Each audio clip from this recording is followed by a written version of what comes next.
Léonore est décédée dans la nuit du 15 janvier 2025. La petite fille est morte in utero après la prise en charge de sa maman enceinte de 7 mois à l'hôpital de la Croix-Rousse après une chute. Depuis, son papa, Romuald Dinotto, demande toujours à la ministre de la Santé, Stéphanie Rist, de saisir l'inspection générale des affaires sociales pour une expertise indépendante sur les conditions systémiques de la mort de sa fille Léonore. La maman souffrait d'une hémorragie de l'artère faciale et d'un saignement de nez.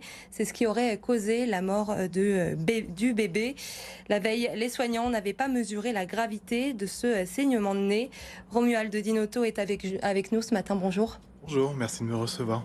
Alors vous avez pris un bocal ce matin déjà que vous vouliez nous montrer. Oui, alors c'est ce qu'on appelle un haricot médical ou une cuvette médicale de 750 millilitres et c'est ce qu'a rempli ma compagne le soir des faits, le soir de cette prise en charge catastrophique, à 2 reprises.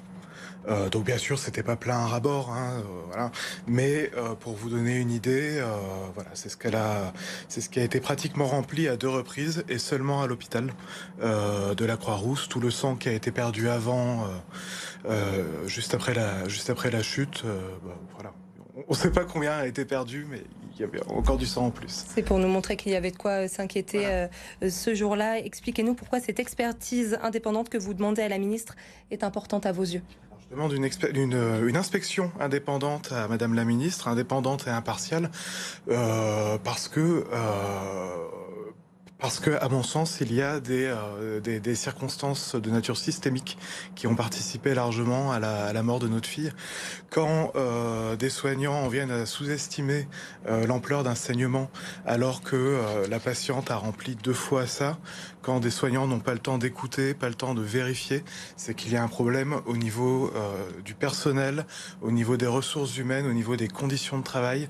Ce n'est pas seulement des erreurs individuelles de la part des gens qui étaient sur le terrain, mais il y a des questions à se poser à un niveau plus général.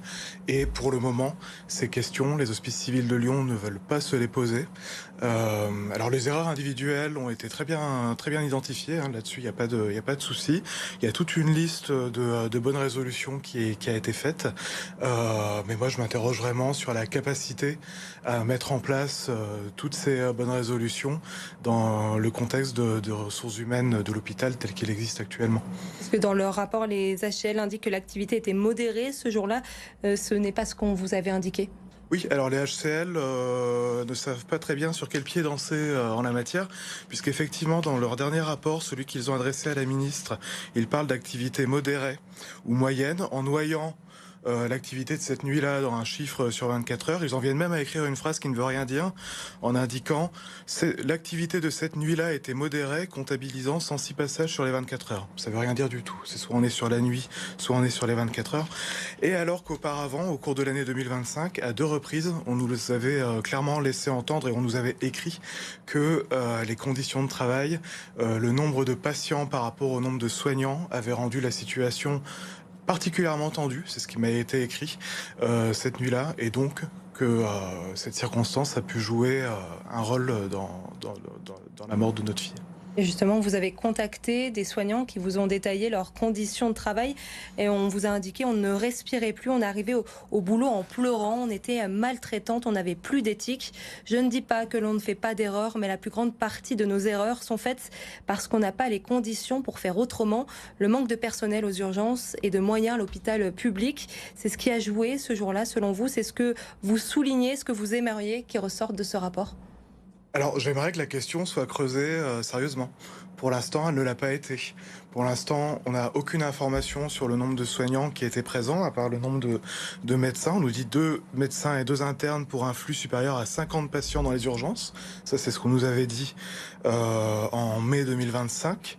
L'une des 2 internes avait 2 mois et demi d'expérience. C'était une interne de première année. Quel était le nombre d'infirmiers? Quel était le nombre d'aides-soignants, de brancardiers? On n'en sait rien. S'agissant du nombre de patients, on a eu des informations contradictoires, tant sur le nombre que sur ce que ça représente.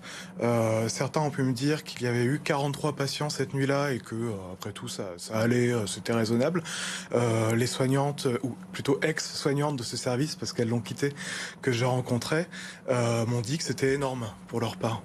Donc voilà, il y a toujours plein d'interrogations et j'aimerais que ces questions-là soient creusées et pour l'instant elles ne l'ont pas été du tout.